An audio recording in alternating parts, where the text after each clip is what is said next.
What's up, guys? We're back here with another episode of the Gemelo Podcast. Today we have a special guest named Denise. Denise, introduce yourself. Hey, y'all. Welcome. So, ¿te llamas Denise qué? Denise. Denise qué? We're just going to say, You don't want to say your last name? yeah, we'll keep it short. Somebody's last name eventually. Yeah, Thank you for coming out. of course. Low key, you were on the list of people I was going to interview, but like the list I have of people I'm going to interview wasn't like, it's a list of 10 people. Oh, okay. But it wasn't in order. Like, it was just like, these are the 10 people I'm going to interview Yeah. to start off, and then from there, lo que Dios quiera. You know? So, what city you from, Denise? Yeah, so I grew up in East LA, which is funny because we're actually filming in downtown LA area, literally right on. I don't know if anybody is from LA, if you're listening. Yeah, we're right off Santee. Right next to Santiago, literally, Yeah. down the street. So on my way here, I was pulling up and I was a little bit scared because the area, it's not the greatest, I guess. But I'm very familiar with it since my mom actually worked in this area a lot. But yeah, primarily born in USC Hospital in LA. East LA. Right next to the 10? I think it's right next to the 10. Okay. Yeah. So, but I grew up in East LA, right off 5 Freeway on Indiana Street. Okay. I don't know if you're familiar with that I area. used to live off of Wabash and Okay. Soto. Okay, Okay, yeah. I lived there for a year. Yeah. My cousin, well, she used to. She moved so many times, her and her family. But Soto was another street that I'm familiar with. But yeah, East LA, was there for a couple years, but the area was growing up. I'm a 95 baby, so I don't know, do the math. Around that time, it was kind of bad, dangerous, gangs, just active, very, very active. And it's so funny because one of Martin's friends, he was telling me that he actually lives in the area where I actually grew up, which is Indiana Street and Herbert, Okay. right by Salazar Park.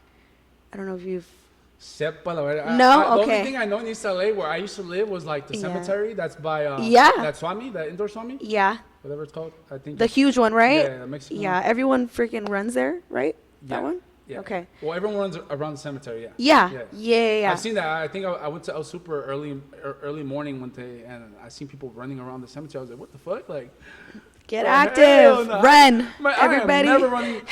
I am never doing exercise around a cemetery. Like, you're just asking for death. I don't know. Run. I don't know. Yeah, so I was probably there since, from what I remember, I think it was 4th grade. But the main reason why we moved out of that area was because of my dad. I have 2 brothers, and then it's me, my sister, and then my mom and my dad. But my dad, he just kind of wanted better for us. And because my oldest brother was kind of just going the wrong path, I guess you can say. He was young. He was a teenager. He was young, curious, exploring. And my dad was afraid that either he was going to get killed or be in jail. So How many siblings you got in total? it's 4 of us together. So yeah, so like you- I said, so where it's do you 2 fall brothers. in that category? Me and my sister are twins. So technically, we're the youngest, but I feel like they kind of treated her like the baby. Okay. I feel like I personally got treated like the middle child, I guess. Definitely not the favorite. Yeah, so me, my sister, and then my 2 brothers. So after that short period of time with my childhood, they moved to Downey. They bought a house in Downey. Yeah, they're still there, so.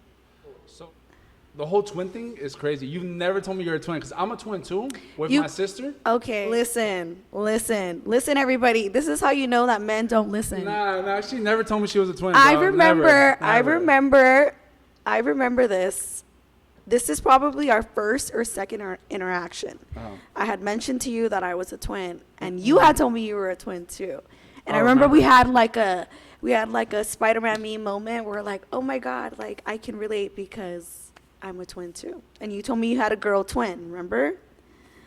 It has to come back to you. I know that it has to come back to you. It's been, I don't know, it's been what, like 6 months I've been working at the bar? I think. Has it been 6 months? Martin told me it was like 5, 6, yeah, like 5, 6 months. Oh my goodness. But because I'm only there, what is it, 4 days out of the month? Yeah, just Friday, Saturdays.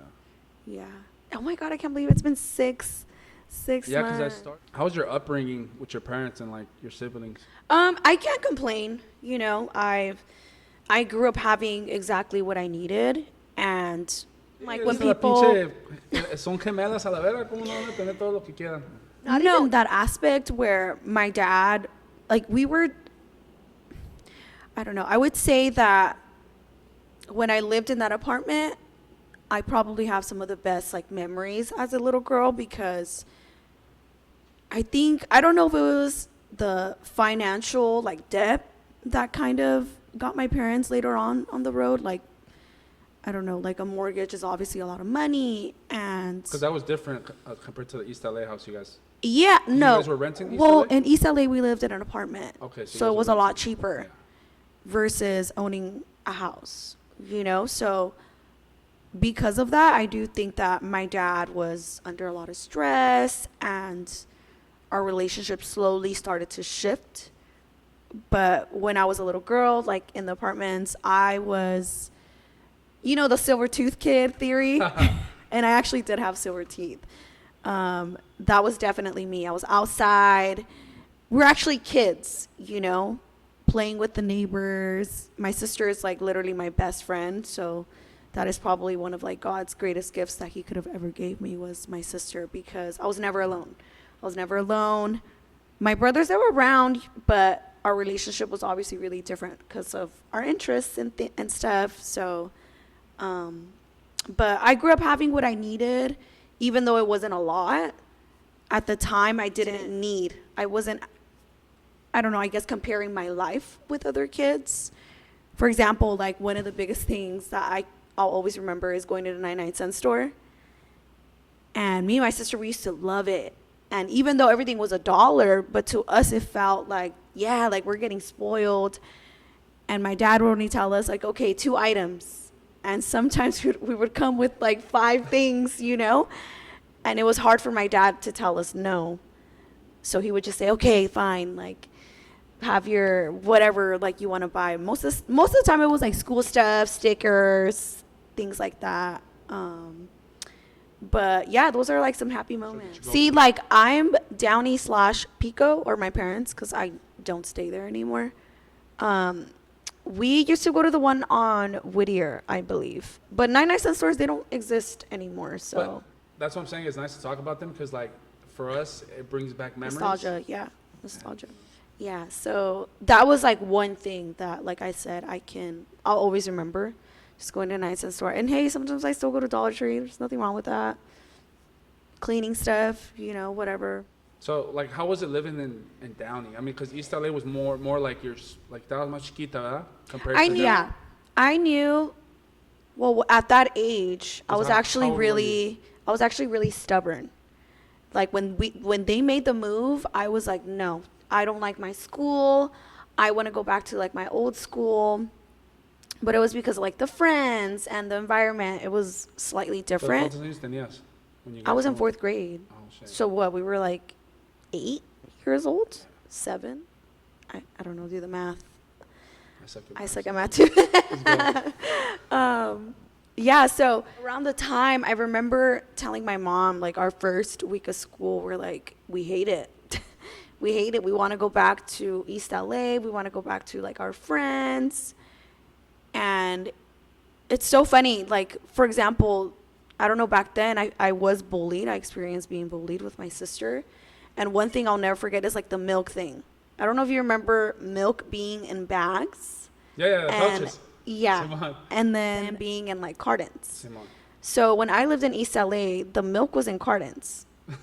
So when we moved to this area, the milk was in bags, and me and my sister, we both looked at each other like, this is so strange. Why is it in a bag? It's so cheap. So we're eating our lunch, you know, whatever, and we actually ended up biting the bag, the milk in the corner. You know, we didn't know that we get the straw and we poke it, and that's how you drink the milk. Yeah, though. That's like eating a boli, you know? Right. Yeah. Oh my God, it's so funny that you said that because I grew up eating those. Yeah, so, we're drinking our milk, and I remember kids making fun of us because we were drinking the milk like that, and we both looked at each other like, are we wrong or are they wrong? But it was just because it was something new to us. So they would bully you because of that? They bullied. That was like one of the first like bullying interactions that I can remember. Yeah, and I mean afterwards we're like, okay, like it's just milk. Let us drink our milk in peace. We come in peace. We want to be friends. Don't make fun of us. But yeah, so that was like one strange thing. Like, and I'll never forget it again because it was my first experience of being bullied, I guess. So went from East LA to Downey. You went to middle school in Downey. What high school did you go to? I went to a Rancho. Why'd you go to Rancho? A Rancho Pico because I'm borderline Downey and I'm borderline Pico. So my parents stay on like Telegraph. Borderline Santa Fe. You know where the Santa Fe bridge is? Yes. My parents are on the other side of the riverbed. Literally right there. So it's like I wish I would have went to Paramount High School because my mom's house is literally borderline Downey Paramount. Okay. But my story, I had to go all the way to Downey. But I wanted to go to Paramount. Like Paramount's like literally like, you know where we work at? Yeah. You know where the Food for Less is down the street? Yeah. That's how far. Oh wow, so that's super close. Yeah. You guys could have gotten a permit, or your mom? She didn't want to. She wanted to drive. Yeah, she wanted to drive on. I see. And I remember I used to walk home, and it used to be far. I bet. Yeah, it would be way better for you to, have gone to Paramount. It would have been like a 5-minute walk every day. Sometimes I would walk home too, from my high school to my house. But middle school was actually fairly closer. Where my parents live, there's a park, and then right next to the park, it's the middle school that I went to. So middle school was a weird experience for me too. Just that old city. Pico. It took me like a minute to adjust to it, and even like as we got older, little things came up, like the interactions that we had with friends. At the time we thought we were friends, but looking back now, oh yeah, we experienced being bullied for sure. That's crazy. It's crazy to hear like a woman, a girl get like, it's like you usually hear guys get bullied, you never hear girls get bullied. Like, Really? I've never heard a girl get bullied. Like we used to bully a girl in middle school, but because the bitch used to run. She used to run like she was she used to run with her heels. So like we'd call her T-Rex because she would run and her hands would be like this. And she'd be like tiptoeing as she ran. That's the only time we ever bullied. I don't know who's more messed up, you or me, for laughing because that is crazy. I mean, kids are kids even now. Bullying is obviously being way more exposed, and I'm kind of glad that it is because at the time, I don't even remember telling my mom about it. I don't remember me or my sister telling my mom about it. Like, hey, so and so is picking on us. It was just more of a thing that we kind of like. It would happen to us, and we wouldn't speak about it even amongst us. So we just never went home. And my mom, she's the type of I love you, Mom. If you listen to my podcast, I love you. My mom's the type of person, if we were to tell her, she would go down to the school, make a scene, give me your manager, super. Oh yeah, it's like Mama Bear, full action. Like she would have destroyed the moms. The principal, and respectfully, because my mom's not ghetto, but when she needs to speak up, she's going to speak up. And she will come for you, especially if it's, I think any mom, right? I mean, I don't know. I don't have kids, but I think any mom would probably, I don't know, have that reaction, I guess. Where's your family from? My mom is from Acapulco, and my dad is from Sinaloa, so Mexicana. So I remember the whole Sinaloa part because you told me your dad from Sinaloa. I don't know where your mom was from. Yeah. But, I mean, I've never. Vecino, you're my vecino. Basically, I've never met. Or paisa. A woman from Acapulco. Okay. I think it's usually like they're either from Jalisco, Michoacan, or I see. Zacatecas or whatever. But like, I see. Yeah. Well, when it comes to that, that's something that I always get asked. I mean, obviously the type of job that I have.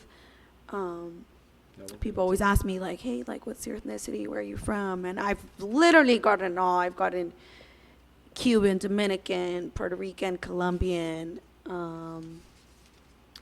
Yeah, I've gotten it all. Absolutely all. Sometimes I like to mess around, and I'm like, I'm half black, half Mexican. No, and some guys are just so, like, mesmerized. They're like, oh, my gosh, really? Oh, yeah. Hey, do you feel like guys like the fact that, like, you tell them you have, like, half Sinaloense in you? Because, like, for me, if a female tells me she's half Sinaloense, I'm just like, run. She probably knows how to, she probably knows how to cook. She probably knows how to dance, you know? Really? But dance like corridos, not dance no hip hop shit or like. Yeah, well, I mean, I think that's actually, those are all positive things, though. I mean, most girls don't know how to cook nowadays, or. I know, that's kind of sad. Nada más saben cómo to throw the ass back y de corridos y bandas. Yeah. La mayoría no sabe, la mayoría sí. I feel like it's 50-50. Yeah. That was like a phase for me. It was for everybody. I feel like. Unfortunately, it was a phase for me where I would, throw it back a little bit, but I love to dance. Like, banda. I actually want to take bachata lessons, even though I'm not Puerto Rican, but I love some good bachata. You better get to it, because, hey, man, them hips. Once you get older, them hips start giving out on you, girl. Yeah. I just, I want to build new hobbies. And I mean, if any guy knows how to dance, that is brownie points. There's a gang of them. I don't know. I've met guys that cannot dance. They're just so, like, tense, like, on the side. So what is it you do for work, Denise? Like, what? I know you have two careers. You have your daytime career and then, like, your nighttime career. So, like, what do you do during the day? So how we actually met was actually at my job. I bartend, and I've been in the industry for a couple years now. Around COVID time, I decided to go back to the service industry, since I was kind of debating on going back to school for esthetician. So I do that on the side too. So I needed a job that was more flexible. But prior to that, I was in the dental field. I was an assistant. Tienes la cara de dentista, mija. Really? Why? My teeth look fake. ¿Tienes la cara de dentista or CNA? CNA is crazy. La neta. Hey, you guys, I do it all. I'm a dental assistant. I'm a cook. I'm a maid. I know how to bartend. I'm an esthetician. I do it all. She can snowboard too. Yes. Skills. Get yourself a good woman that has many skills. Yeah, so I at the time, I was like, you know what? I think being in the service industry or the food industry aligns more with my schedule, since I needed something that's more flexible. So when I went back to school for esthetician, I was working. I actually did both. So I was doing school, dental, and bartending. Damn. And that was probably the craziest schedule that I had. It was Monday through Saturday where I was just up and about, going. Well, I had school Monday through Saturday, and then I had work right after. So either I would go to the dental office from like lunchtime, from like 1 or 2 to 5 or 6, which was part-time. So I was there twice a week. And then every other day, I believe it was Thursdays, Saturdays. Yeah, those are the other days where I was bartending. So it was just a crazy schedule. And then I eventually ended up leaving dental since my doctor didn't want to work with my schedule anymore. But hey, it's okay. I wasn't really passionate about that field anymore, and I always wanted to start my business. So, and your business being what is your business? Esthetician. So I do facials and brows at a little studio, and then I bartend on the weekends. And I mean, I would love to do just like commit to my business, for example, but I'm not there yet. Living in this city, it's kind of expensive. So yeah, I'm still bartending, and yeah, just my business on the side. You see, I feel like I would be on the same boat as you, like when it came to like living in the city, because like, I'm not gonna lie, like the apartments I was looking for in Downey were gonna be like, I remember just a studio, just a big loft, it was gonna be like $2,000. I'm like, fuck no, no mames. Like, Yeah, no and the hardest part about like living on your own, well, at least as a business owner, I'm like investing in my business too. Like I have to pay rent at my studio for my business, and on top of that, I have to pay my rent at my current studio where I stay. Because I don't technically live in an apartment, but the studio, it's you walk in my kitchen. Is it like a this, wall. like a big studio? It's a good size. I can't complain. But I'm saying like the fact that there's no walls dividing your room, your restroom. Oh, there is a wall. Okay. There is a wall. There is a wall. So I don't know how many square feet it is, honestly, but it's perfect for me. It's you literally walk in the kitchen, a wall, and then my bedroom and my restroom and my closet. So it works out for me for now, I guess. But eventually, obviously, the goal is to move out somewhere bigger, buy a house, whatever. But because I'm working my business, I'm investing in that right now. And on top of that, like I just need both incomes right now. I can't afford to just have one or rely on one. Not yet, at least. Fingers crossed. Yeah, so the goal is obviously for me to just keep trying to save as much as I can, but bartending has definitely helped me a lot with that. So it's nice that like you have two jobs. I feel like in this world we live in, you gotta have two jobs. You know, like I don't know how my parents or our parents used to do it back then, but you know, like back then it was easy. Nothing was expensive. The economy was completely different. Yeah. Oh yeah. My studio that I live in right now was probably $600 back then, like at least half the price than what it is now, which is it's kind of getting insane right now. Yeah, because when like I told you, I was looking for a place, an apartment in Downey. They wanted for a big studio. It was a loft, $2,000 a month, plus $2,000 deposit, and then your credit had to be like A1. Yeah.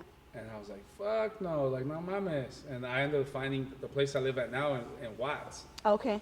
And a lot of people are like, bro, Watts, like why would you move there? Like I heard people get mugged, people get robbed. Yeah. You mind your business, and you just do you. Like you don't have to worry about anything, you know. Like yeah. It just because the city is known for whatever it's known for doesn't mean it's not all areas of that city are bad. I agree. I mean, I think it's I don't know. Like I live in HP, so I feel like that kind of falls into grimy. It's a grimy city. Like yeah, immediately. I think HP, and I'm like grimy. Ghetto. People are like, oh, that's so ghetto. Someone hits dirty. You, if someone smacks into your car, they're taking off. They're not stopping. Trust me. They're not stopping. Yeah.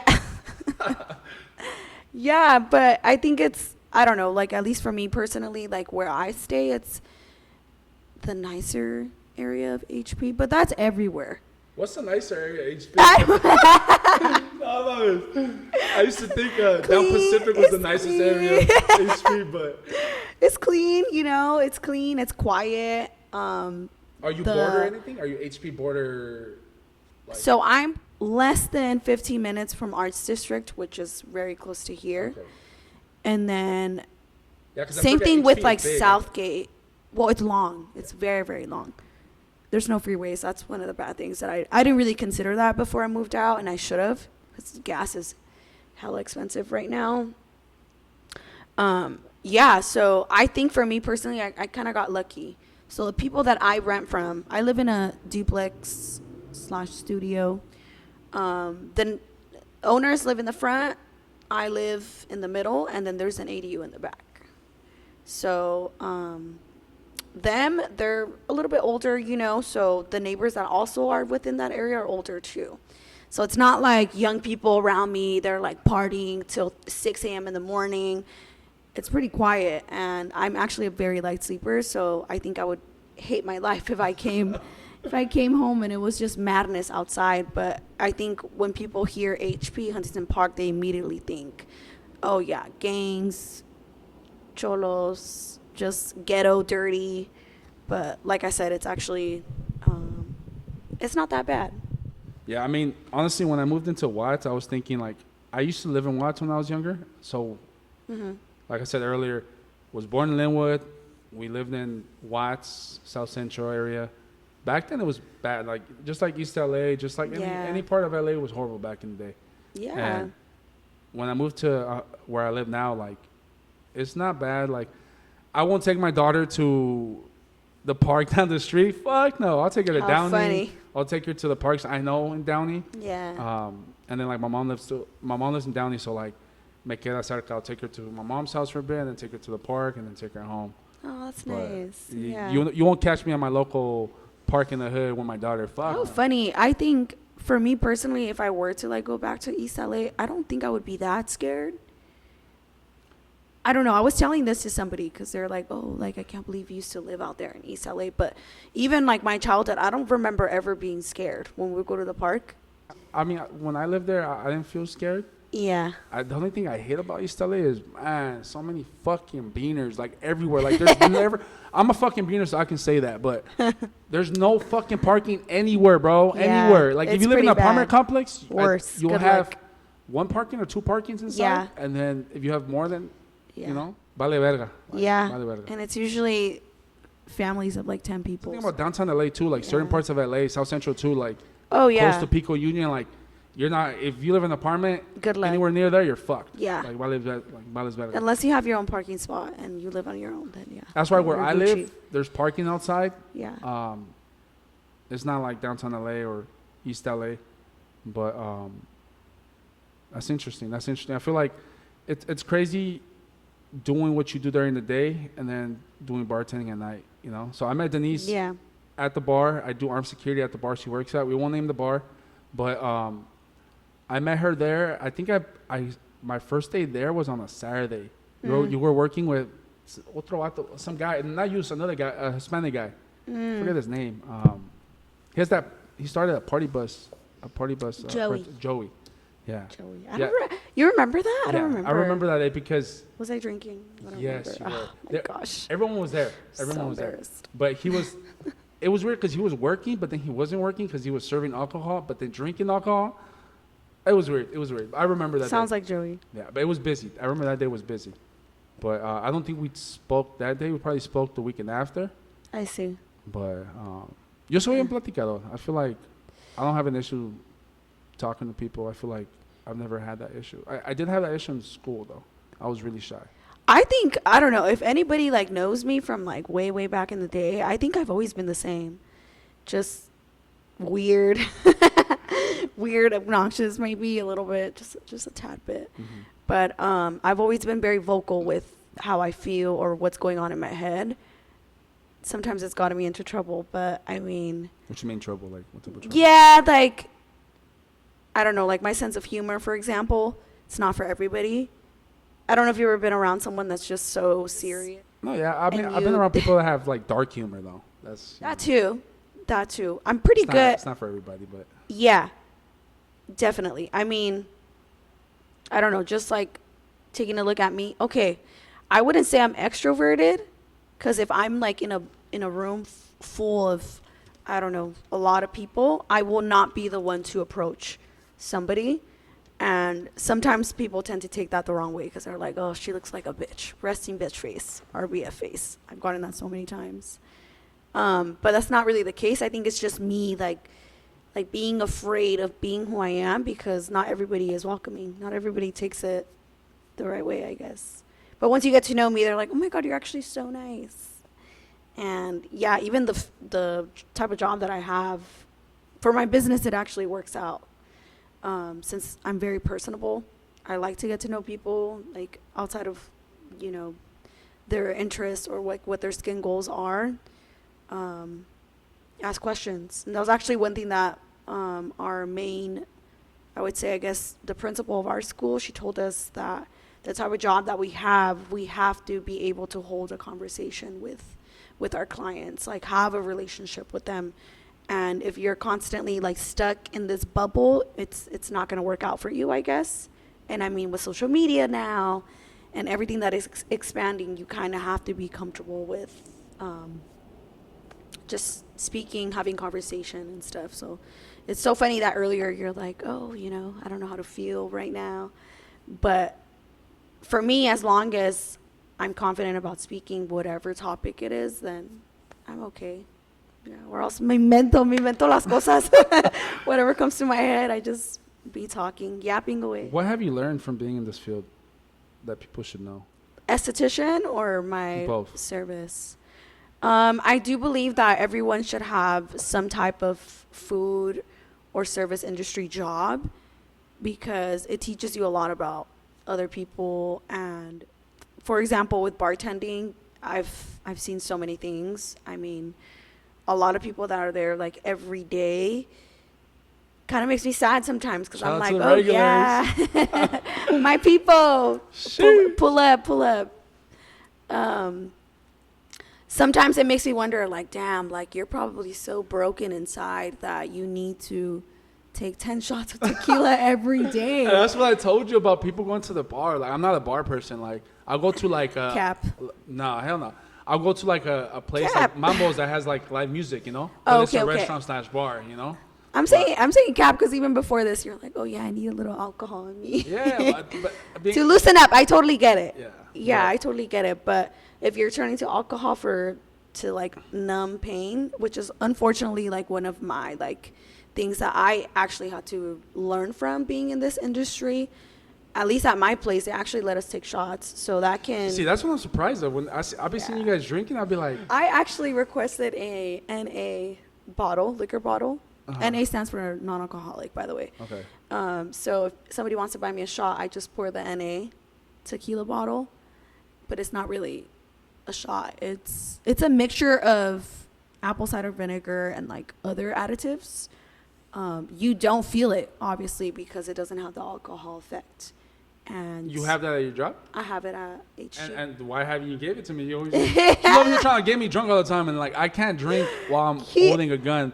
And she's like, just take a shot. But at the end of the shift, I'm gonna ask for that. At the shift, low-key, it's kind of gross. It tastes like pickle juice, and it's probably gonna make your stomach hurt. But anyways, so I take it because, one, if I want to make money, I want to give them the experience. I want to make my sales, right? And I would want them to take care of me. So most of the time, they kind of prefer the bartender to take shots with them.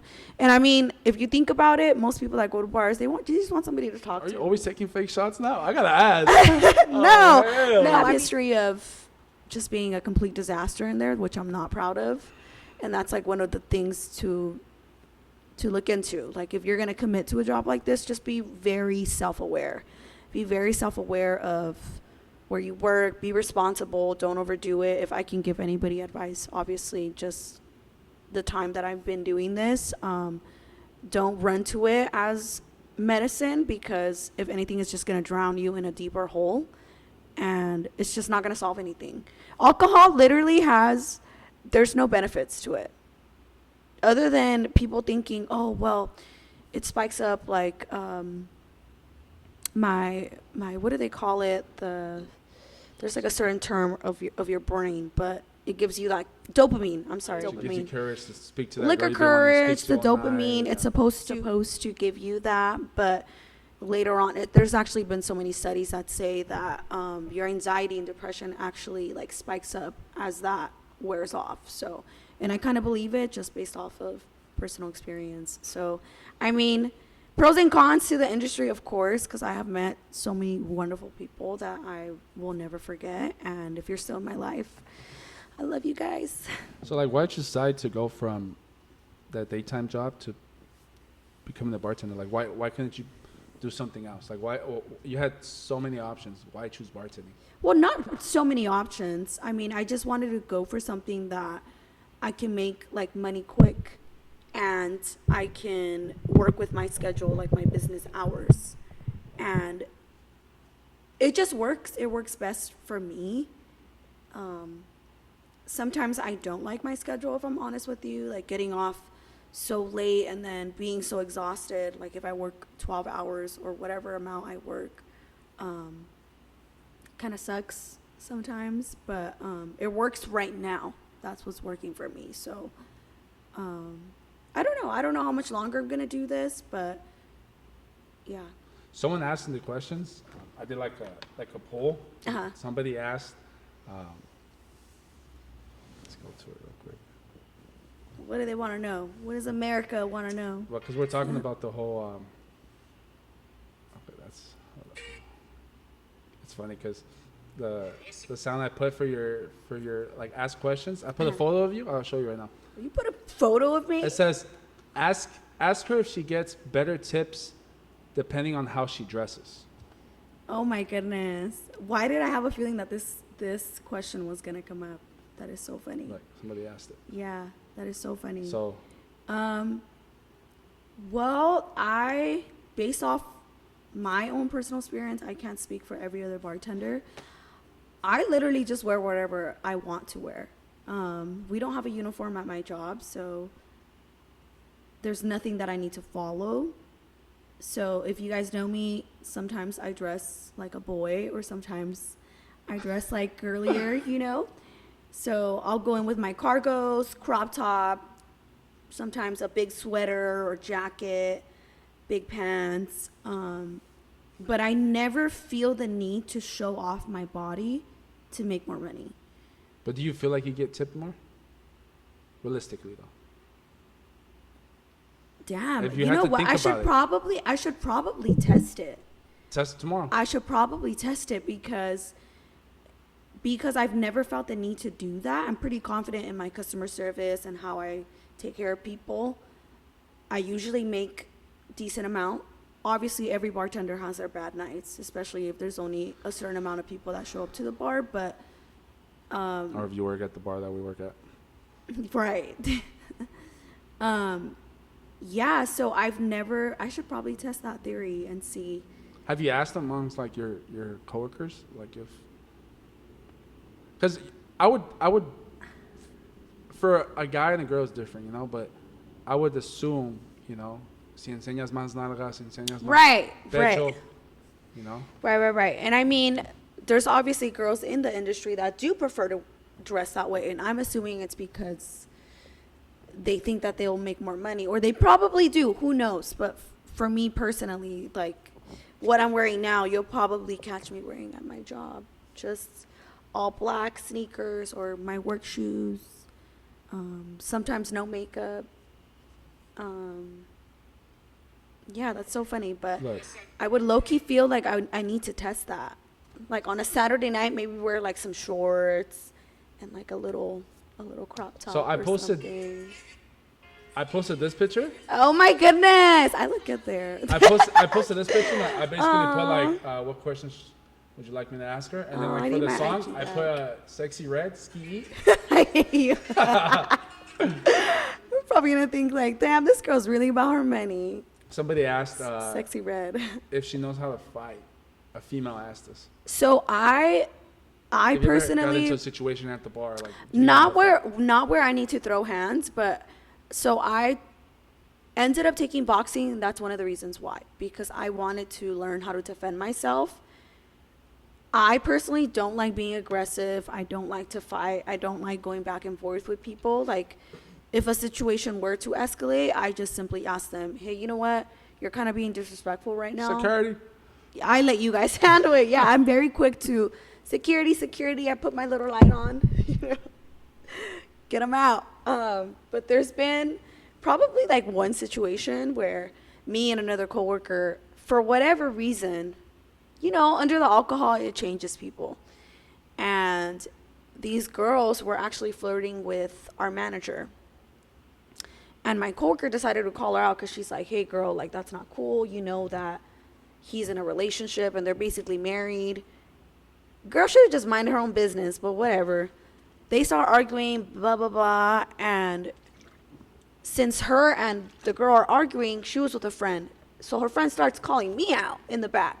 And she's like, oh, and what the fuck? Like, what are you looking at? And I'm like, oh, it's over. Like, you're calling me out and I'm literally minding my own business because your homegirl decides to run her mouth and flirt with other men. Like, come on, that's not cool. So we're just both like, blah, blah, blah, blah, blah. And Yus was actually there. And because we're like or my coworker, she's in the girl's face and I'm like kind of like towards the back and he kind of starts to push us away. And it's so funny. We laugh about it now, but you know how we have the cooler on the side? Yus basically he like forces us in the cooler and he closes the door and we're standing in the storage room like like upset because we wanted to like de-escalate the situation, but we knew we were just bickering and it probably wasn't going to go anywhere. But long story short, I mean, if it were to come to the extent of defending myself, absolutely, like can defend myself, but I choose not to. That side is very ugly. I don't like being aggressive. I don't like treating people that way. So I just mind my business. You know, I like being a happy drunk if I get to that point. So what's like the wildest interaction you've had with a customer? Like besides that, you know? The wildest. At both or all 3 locations. I only go to 2, but okay. You don't go to the one. The wildest in Downey. Okay. Shoot, we just said the city. I mean, That's it's fine, okay. fine. There's so many bars. Yeah. Somebody starts to look for us. The wildest. Now, if your manager decides to repost us, then I mean, by all means, you know. Is he? You think he is? You might see it. Don't tell him. Shout out to Carlos. Don't tell him to repost. But what's the wildest interaction you've had with a customer? I don't know. I mean, I've come across like a lot of different people. I'm not gonna judge different. I don't know. Like, for example, one of the locations that we work at is probably like not in the greatest area. And I remember one time she was, I'm pretty sure, homeless. She comes in and she's like asking me for a ladder. Just randomly comes up to me and she's like, "Hey, do you have a ladder?"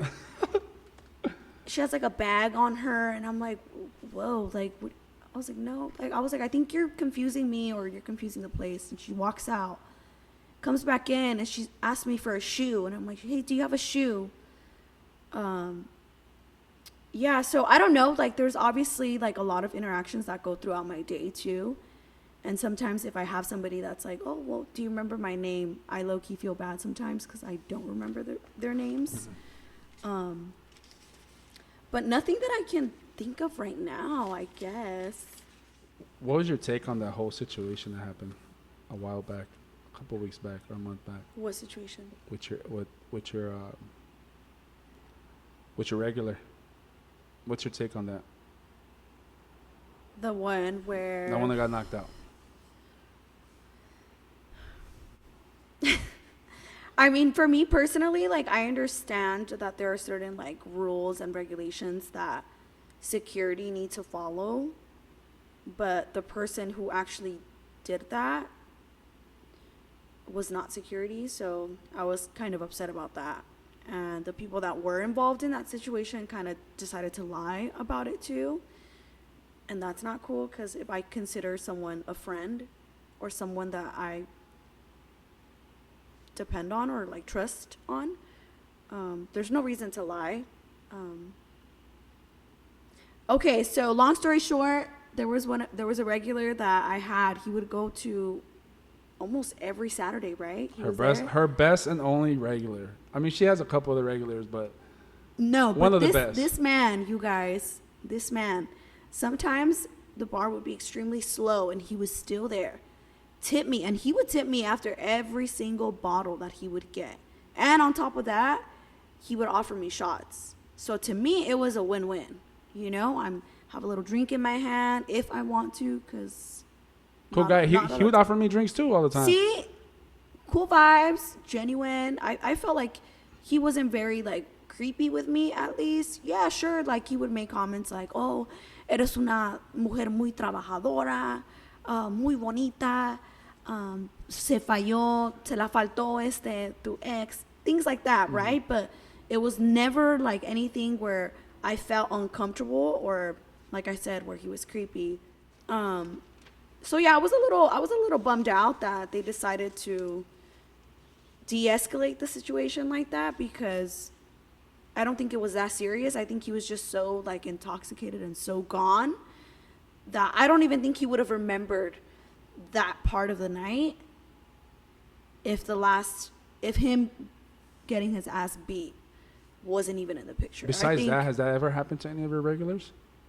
Situations like that? No, I don't think so. I mean, No, obviously, like out. obviously, like little interactions. If they're being disrespectful, then yeah, of course we have to call security, but not to the point where, I mean, this man had a whole black eye, you guys, black eye, blood gushing out, and I didn't like to see that. It's funny because it's not funny about the situation. I mean, it sucks the way it went down, but you know, mad love to that guy. I've always had a good like my respect to that guy. He's been always good to me. Yeah, same. But I just feel like shit like that happens all the time at bars, you know? And sometimes it's worse, you know? Sometimes. Oh, yeah. And I mean, the bar that I work at, I'm kind of glad that it's not that kind of bar because... Imagine it was like a biker bar. Like, we'd be... Man, there would be bar fights every weekend. Yeah, that would be madness left and right. Yeah, I would not feel safe. I would get a gun. At that point, I'm pulling out my gun. A little 22. Yeah. You know, violence is never the answer, you guys. I mean... It's never the answer. From what I was working there, I've had a couple instances where, like, fools would literally call me out. If I get down with somebody from that area and I feel like my life's in danger, I'll for sure go to a different bar. Oh, absolutely. You know? Absolutely. And I mean, that's like, you kind of have to consider those things with the type of job that we have. I think that was actually like one thing that I had mentioned to a regular there. He was going to get into it with somebody else, and because they were both under the influence. And I just remember like telling him, like, think about your daughter. Like, I just went like in, and the only reason why I did it is because I know him personally and I know his kids. And I mean, before he did anything dumb, I wanted him to think about that first. And then, well, if you make that decision to go kill, then go kill. I'm glad you did what you did at that, like, when that happened. You know, I know I had stepped out, and then when I walked in, I seen like it going. I seen when homeboy put his hands on our friend, and this is another situation, by the way, you guys. This is another situation that happened at the bar, but it's crazy. I feel like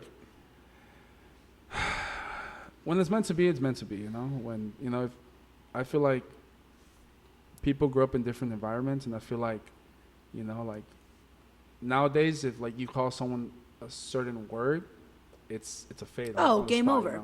It's game over. Other people are more like, I'm just gonna kill you. You know, like there's no point of arguing, which I'm just gonna go straight to, Yeah, they don't have the self-control, I guess. But have you ever had a stalker at your job at the bar?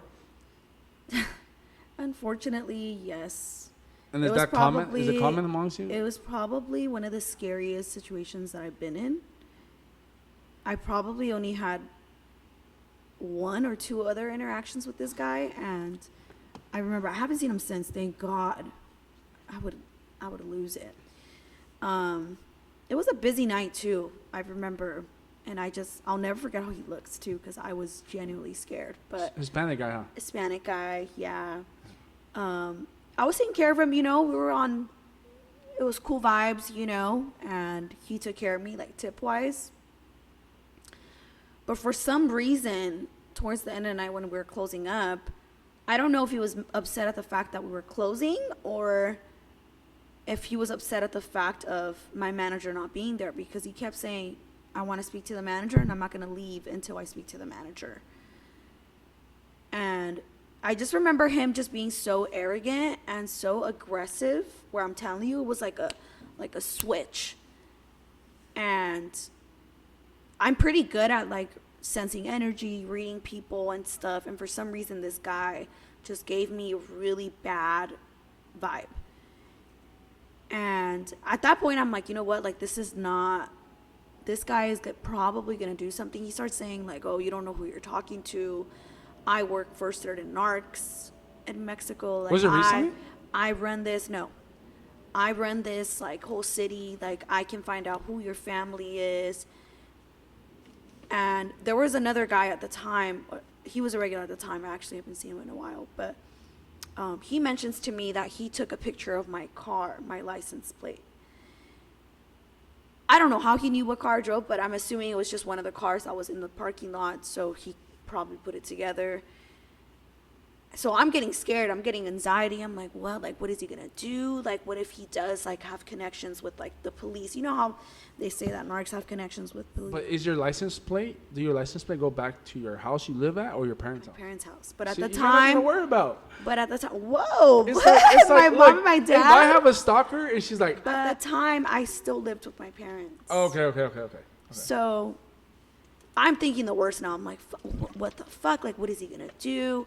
He knows where I work. He knows my car. He's going to know where I live. So I'm just getting anxiety, right? And I'm like, you know what? I think I'm just going to call the cops. I call the cops. They get there. He was so sweet, by the way, you guys. I don't even remember his name, but shout out to you. Like, someone that actually does care about his job or the people. But he ends up coming, and I tell him, hey, like, this is what's going on. I'm starting to feel a little bit scared because I don't know, like, what he's willing to do or what he really wants to do. I didn't know his intentions, right?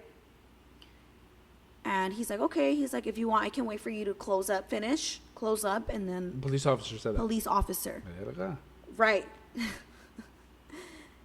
And he tells me when I walk out, he's like, hey, like, I need a description of him. And by the way, does he drive a black SUV? Gave him the description, slick back hair, gold chain, blue polo, was like a collared shirt, and dark jeans. And he says, hey, like, there's somebody that's driving around the bar, and he actually fits that description. So at that point, I'm just looking at him like, okay, so what do we do moving forward from this point? Like, what should I do? And I told him, he took a picture of my license plate, and he said, okay. He's like, if you want, I can follow you towards the freeway so I can make sure that he doesn't follow. Was it at the place we're working at? Or was it? Okay. And so I'm like, okay, like, thank you so much. I really appreciate it. Thank God I didn't get super drunk that night because I needed to be self-aware. And when I started to notice this kind of energy, I'm like, oh no, I need to be sober. I need to be on this. I need to be cautious, well aware, whatever. So he's driving down behind me. And, you know, I'm in my car, whatever. And as I'm going to pull into the freeway, he pulls up next to me and he starts honking. And he says, hey, come around this way. He's like, hey, he's still following you, so we're going to take a different route. And I'm like, okay. So we both see the SUV, it's a black SUV. We see it go in the freeway. And we take we bust a U-turn, and we go into the other side of another entrance of the freeway. So we're driving, and tell me why the black SUV is in front of the other entrance of the freeway. So obviously the guy was smart. He put it together like, oh, I know what they're gonna do. So the police officer just blocks the freeway. He has me pull over, and then he pulls the guy over. And he tells me, hey, like, I'm going to pull him over, and if he's intoxicated, well, I'm going to speak to him. But I want to make sure that you're home safe. Gets my number, and I'm, like, on the verge of, I'm going to cry, you know, like, this is insane. I can't believe this is happening to me right now. I'm blaming myself because I'm like, damn, like, I shouldn't have, you know, been in this position, you know. But it can literally happen to anybody, honestly. And shout out to this police officer. Such a nice man. And I'm like, okay, like, I would really appreciate that because I don't want this guy to know exactly where I live. And he's like, okay, absolutely. I'm going to pull him over. Police officer waits for me to get home, calls me, sends me a text like, hey, are you inside? Like, are you okay? And I said, yes, like, thank you so much. And he says, like, if you ever need anything, please let me know. The next day, he also hit me up. I think afterwards, I was like, oh, you're interested. You're interested. You got the wrong, like. Well, yeah, but I mean, at the time, I was with somebody too. So obviously, I'm not going to do that to my significant other. But I was extremely grateful for this man. Because, you know, any police officer could have been like, all right, like, my work here is done. I'm out. I'm going to go patrol the rest of the area. But the fact that he went out of his way to actually make sure that I got home safe, yeah, that man deserves a raise. I don't remember your name, but you deserve a raise. I've never heard of like a cop going beyond, like. Me either. That was the first time for me too.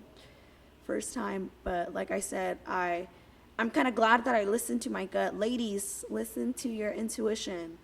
If you have a bad feeling about something, call somebody, ask for help. Don't ever be afraid to ask for help because in that situation, it could have gone real bad too. especially if he had those connections like he said he did. And the way that he was spending money, throwing money. That stalker situation is crazy. I've never, I mean, as a guy, I feel like stalkers are more after women. You never hear like a woman stalking the man. Unless it's like a crazy thing, baby though. mama, maybe. Yeah, right. You know? Have you ever had a girl pull up to your crib, like, low-key? Don't lie. I feel like... I did, but because I was fucking her, I was being a hoe. See, men want to complain and say, oh, you bitches are crazy. No. What did you do I was being a hoe. I'll be honest. to make her crazy? Damn. I remember she egged my car, and she threw a Bucana bottle at it, and that shit just... I remember she called me, and she told me that she had vandalized my car, and... she threw a Bucana bottle, and I guess it hit the window, and it went over my car. It didn't even break. I mean, those bottles are pretty strong. But... the bottle didn't break. Bottle didn't did break. The car break? Or? No. She wow. egged the fuck out of it. It was egged everywhere. Girls, ladies, we gotta do better. I was younger, though. I was like 21.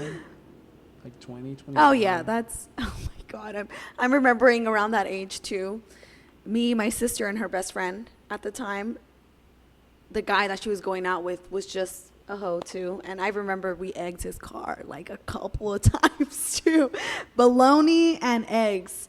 Damn. And I remember him posting on Twitter, because we were on Twitter at the time. He's like, oh, like whoever keeps egging my car finally got cameras, so I'm gonna press charges, blah blah blah. And I was always, between me and my sister, I've always been the more bad one, I guess. And her best friend goes, I don't want to do this anymore. I don't want to egg his car anymore. Like, what if he does press charges? And I'm like, fuck that. At the time, I was driving my dad's car too. I was driving my dad's car. On your dad's car is crazy. with eggs. A drive-by with eggs. That's how innocent we were, okay? It could have been worse. Candy bar in the gas tank, it could have been worse. But, yeah, at the time, it was just eggs. So, but, yeah, I remember him posting that, and she's like, no, I don't want to do it. And I'm like, fuck it. And we still did it again. I guess it was like the adrenaline rush. We wanted to like prove a point or whatever. I wonder if he knew that it was us. I think he knew. He must have known, right? Because you knew right away, right? Yeah.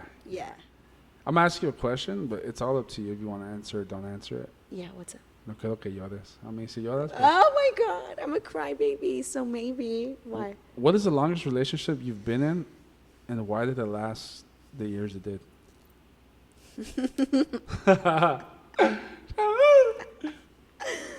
El amor. You want to talk about it or not? El amor. I won't go into details, but I was... I mean, you don't have to name names or anything, but, you know. You could talk about this man, as much as you want to talk. Is this a setup? Let me find out that he's in the back room right now. Fuck no. I was with my most recent ex. I was with him for almost 6 years. So that's kind of my longest relationship so far. Yeah. And why did it last this long? What do you mean by that? Like because of my job, being in the industry? No, or just in general. Like, in general? Why did it last the 6 years? Because, like, for me, the longest relationship I've ever had has been like 2 years. Oh, so I feel really? like, well, I tend to, my previous relationship before that, I was with him for on and off almost 5. So those are like my 2 longest relationships, obviously, because I haven't been with too many people. Like, this is like early 20s outside of high school, and then early 20s, and now late 20s with my most recent ex. But I think I'm just a lover girl. I'm a lover girl. I'm soft, and I prefer being in a relationship, if I'm honest with you. Not because I like to fully depend on somebody, but because the lifestyle just aligns more with my values, my morals, and my beliefs. The position that I'm in right now, I feel like I've always been this way. I don't need to seek validation from multiple like men, for example.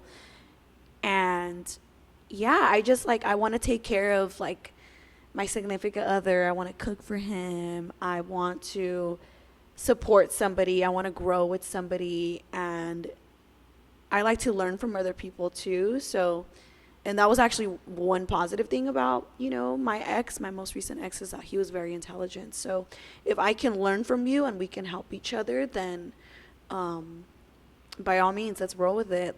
We have one mission, right? And obviously, like, unfortunately, things didn't work out, but he taught me a lot, and I like to think that I taught him a lot too. So was he older or younger? We were the same age.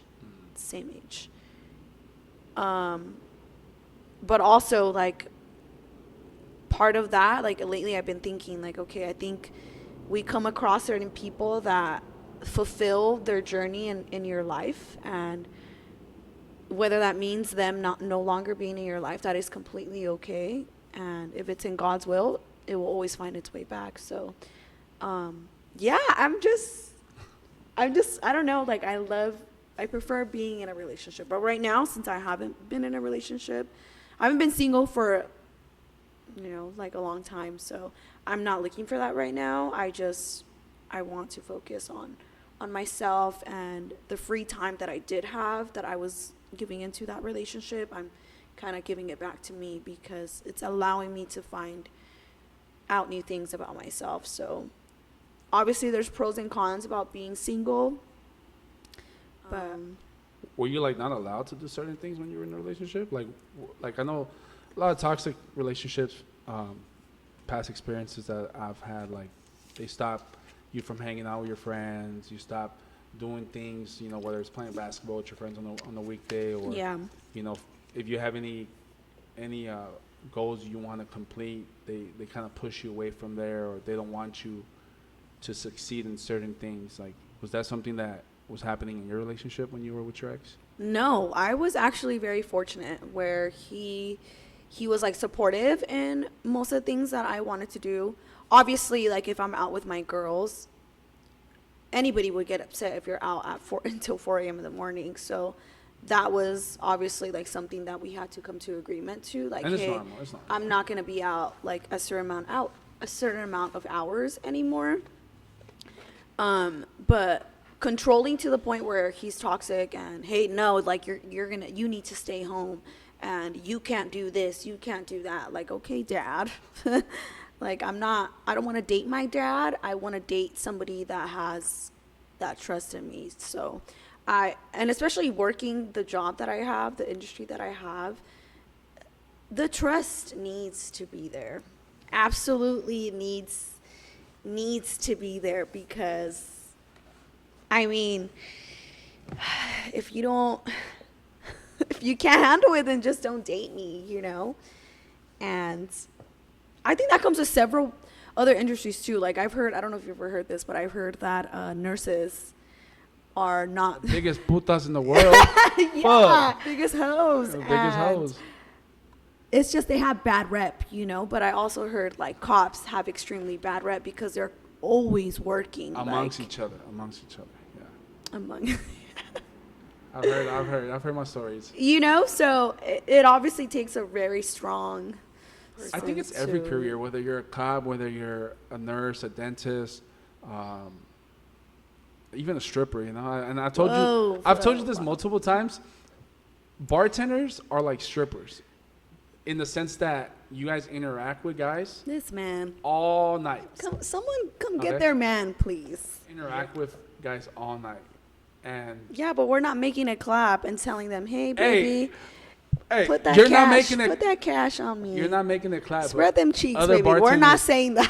Other bartenders are making it clap. Whoa, okay? Whoa. So that's why I'm saying I compare bartenders and strippers, like, the same, because así como ustedes, just like you guys flirt with these guys, just like you guys flirt with these guys, it's the same when it comes to strippers, I mean, strippers just make their money by dancing on the fellas, But I feel like bartenders just, like, I can't say bartenders are not hoes, but they fall in that category of, like, career paths that are, like, red flags. At least to me. Like, if she's a bartender, she's a red flag. Do you guys agree or disagree? If she's a bartender, she's a red flag. If she's a nurse, she's a red flag. Okay, yeah. If he's a cop, red flag. If it has to do anything in the medical field, she's a red flag. CNA, medical assistant. We interrupt this program to bring you an important announcement. That's a red flag? Nah, I don't think so. Okay. What's up? Hey, my boy, fuck your podcast. Hey, fuck you too. Respectfully, fuck off. I'm outside. Okay, the code's on the screen, pa, on the text message. All right, so we talked about your longest relationship. What's your take on 50-50 relationships? How do you feel about that? In this society we live in, I feel like it's. Well, the society. Look, we live in LA. That's already. Everyone in LA, our generation, they tend to say, "Oh, well, if girls can do that, how come we can't?" Mm-hmm. And for me personally, I'm used to having a provider. I like to be spoiled, if I'm honest with you. I don't want to even have to ask you, and that doesn't even necessarily mean designer or, just like red bottoms, even though. Birthday is in October, you guys. Birthday's in October. But it can literally just be like matcha dinner. So if I were to go out on a date and he says, put your card down or whatever, I would be so offended. No, like, what do you mean? Like, if, let's say 50-50. Let's say somebody was to ask you out on a date, you go out to eat. Do you prefer the man pays the full tab, or you prefer it to be 50-50? I would prefer for him to pay the full tab. Because he's the one asking, correct? Yeah. And I mean, if you're showing like some interest in me, then I feel like that would be fair. Like, that makes me feel like, okay, like he's willing to invest in me, because at the end of the day, the time, it's an investment. And I mean, both is an investment. I feel like, it's not just both. you. Yeah. The male as well, Okay, why do you say that? Because I feel like you should invest in the guy you're seeing as well as the guy investing in the girl he's seeing. I don't know. I don't feel like it should be. I feel like as long as you try to pay, like let's say like, digamos que ya somos novios. Okay. If you try to pay, I'm cool with that. But if you don't even try to pay, like, I feel like it's not. I'm not cool with that. I don't. See, like, I think that I'm used to the guy paying, but that doesn't mean that I never paid. No. Obviously, like, once in a while, like, he would go to the restroom and I would just have the tab taken care of. And I'm not against spoiling, like, my significant other, especially if I genuinely am interested in him, because I like to think I am, hey, like, if you want to trick on me, I'm going to trick on you back. Mm-hmm. But it needs to be reciprocated. We need to be on the same page. And if I see that every time we go out, haces una cara or de malo genio, or you expect something in return, that's where I feel like I have a problem.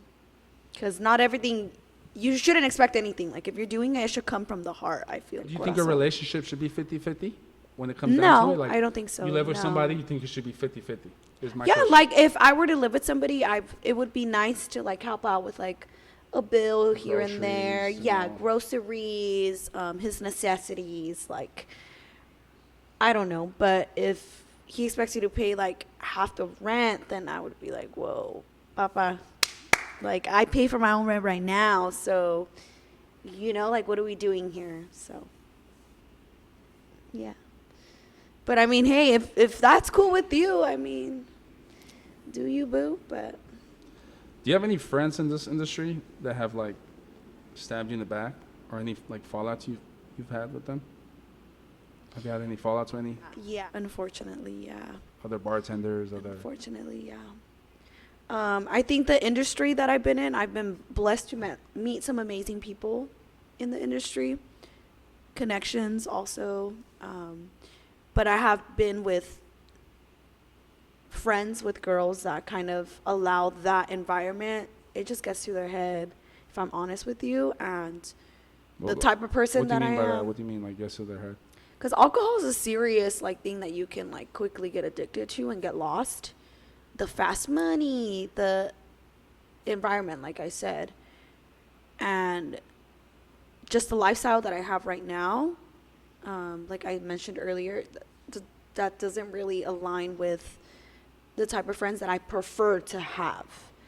Does that mean that I have bad blood? No, of course not. No bad blood. But personally, I would not just want to drink at a bar every time that I see you. You know, like I want to do different activities. Let's go to the gym. Let's go for a walk. Let's go get a matcha. Let's, I don't know, study together. Let's just other things other than taking shots back to back, because when you're in that moment, sometimes it tends to show real colors, or people tend to express themselves a little bit more.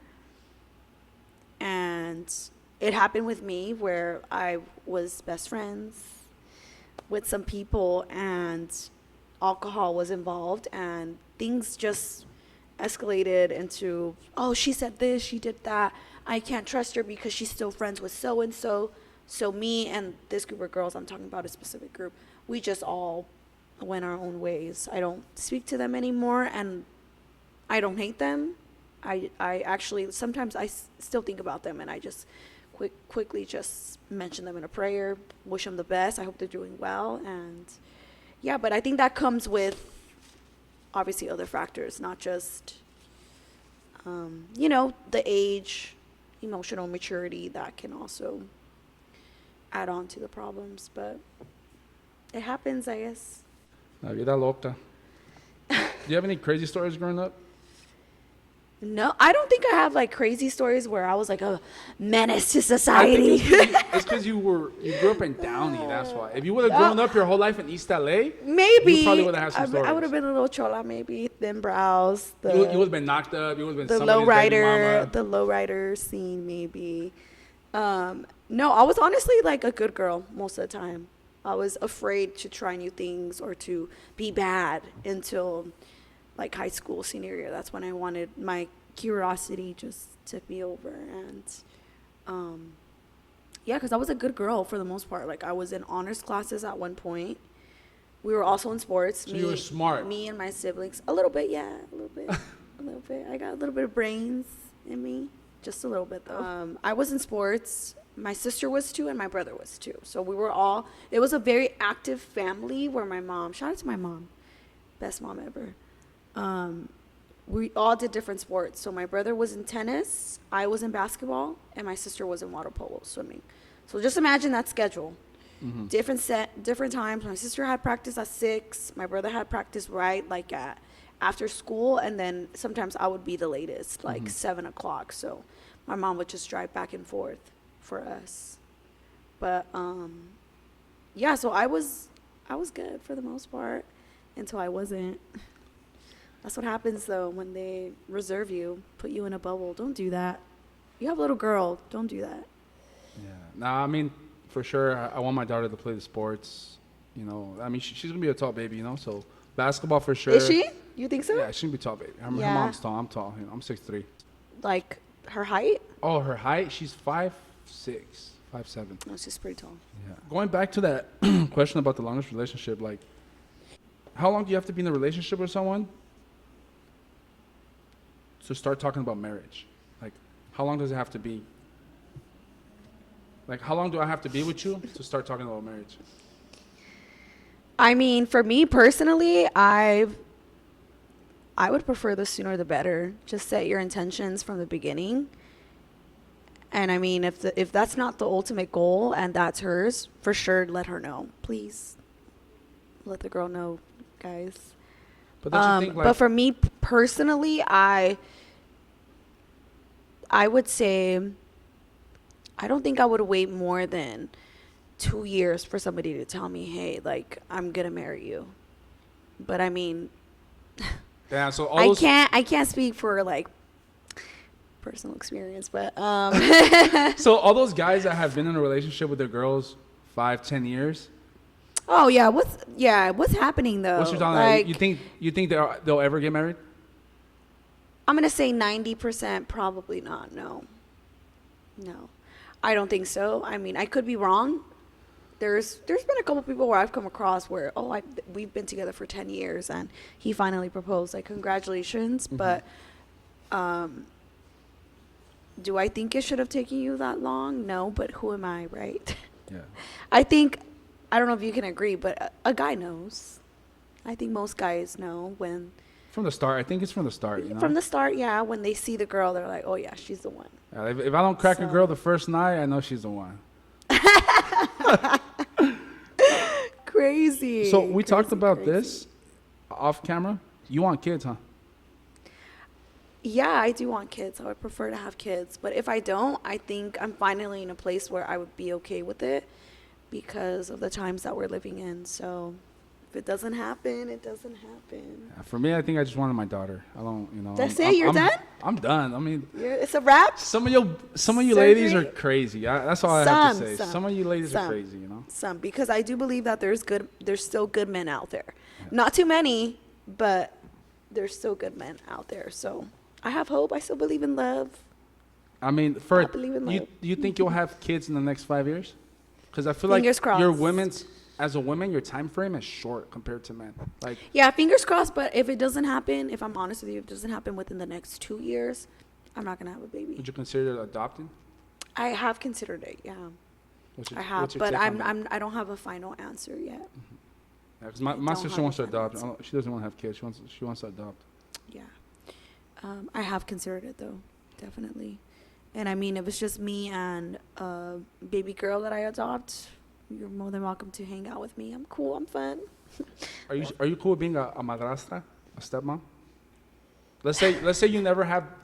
Let's say it never happens and you just never have kids. Fuck. Okay. I mean, honestly, I was actually talking to somebody about this, so it's funny that you asked me that. Since I've been single for some time and I've never dated anybody with kids. Okay. And I asked the question because me being a single dad, my next partner for sure can't have kids. What? I can't have kids.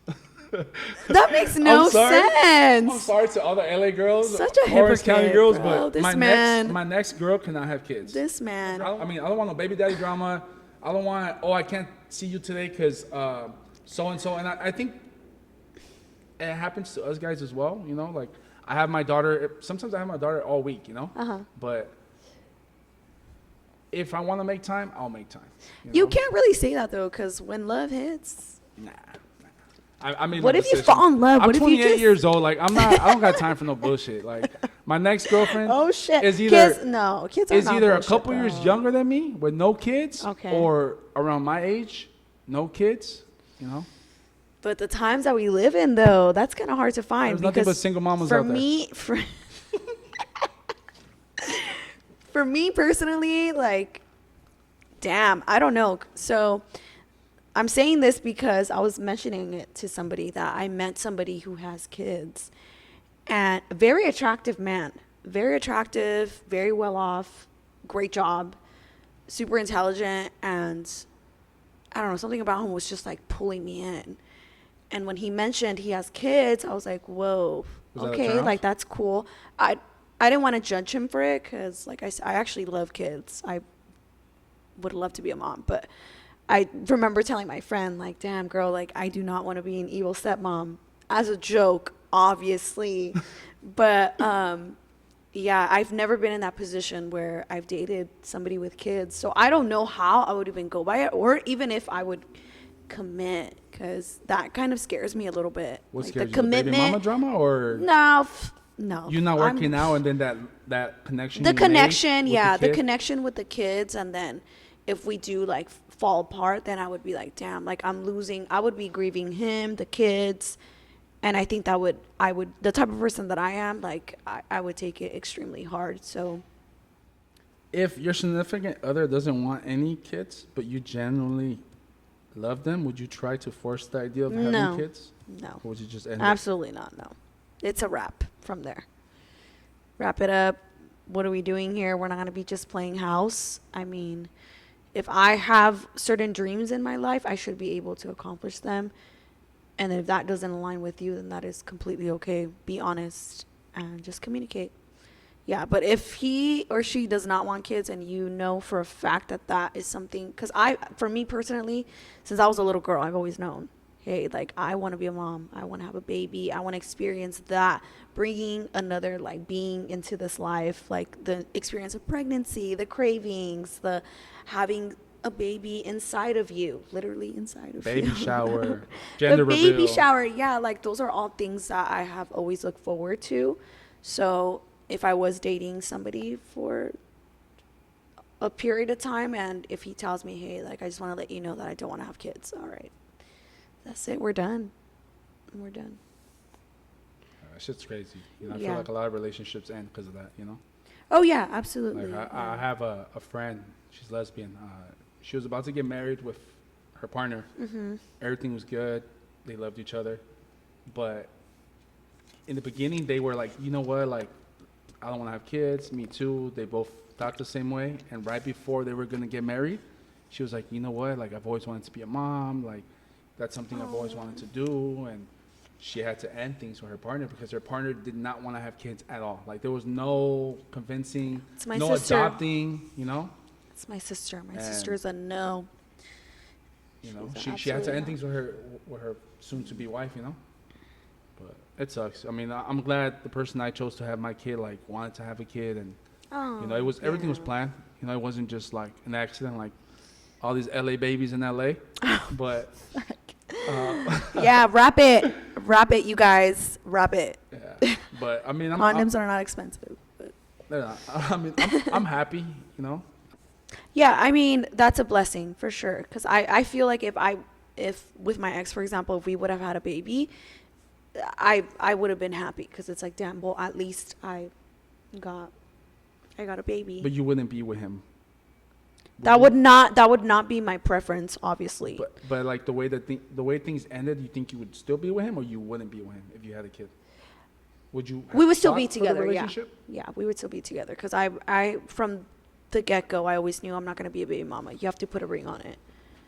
And once I get married, there's no going back. I will fight to the very last day. No, you're fucking staying with me. Go outside if you're mad. Le vas a hacer brujería al pobre muchacho, ¿verdad? Aguántate. Le Me vas a- querías, ¿no? Le vas a Ahora te hacer aguantas. brujería, ¿verdad? Fuck no. Not to that extent, but you know, like, yeah, I will fight for you until my last day, my last breath.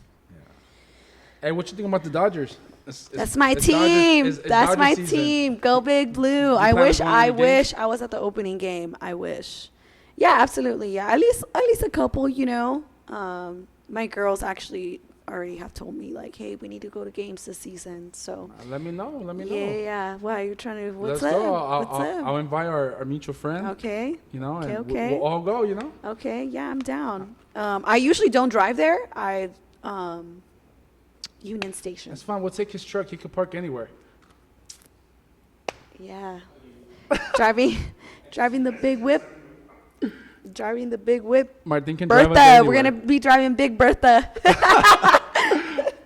We'll put Big the emergency lights on, We'll the get amber lights on. Yeah.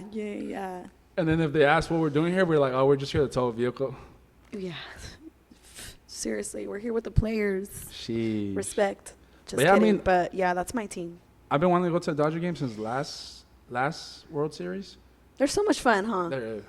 But you I got have a a- I pregame. have I a- feel like you got a pregame before. Oh, yeah, always. Because I feel like, is this expensive? Always, yeah. We always have to pregame. That's for sure. Yeah. If you have, since you're a bartender, like, what's one of your, like, favorite drinks to make, like, of all? To make or to have, like consume? To make, to have. To make, to have.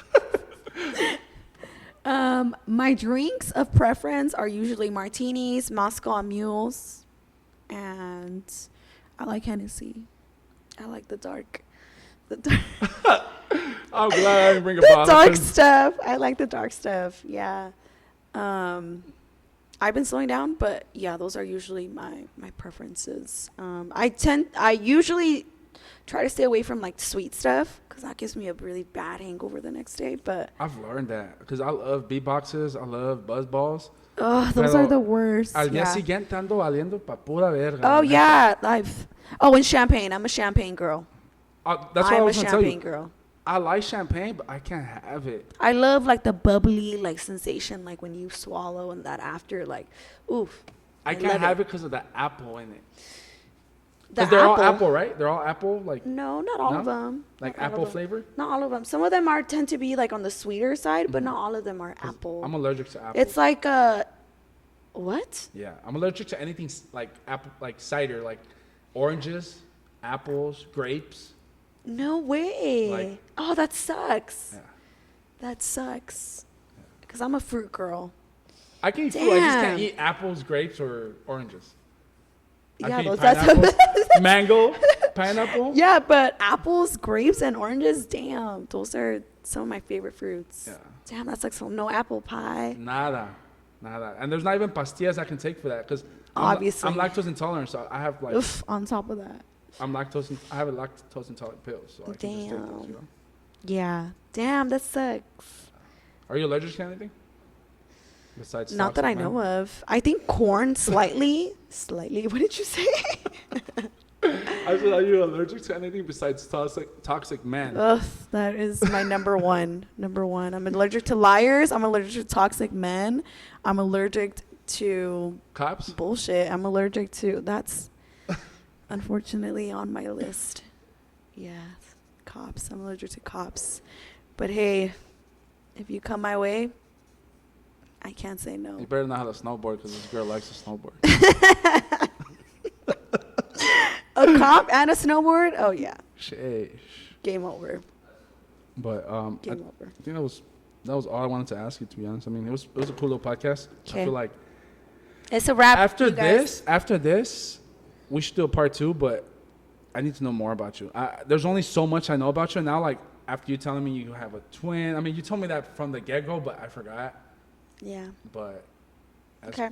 Does your twin look just like you? Mm-mm. No. What's different? Oh my God! What if we have like a podcast? You with your twin and me with. Nah, no mames.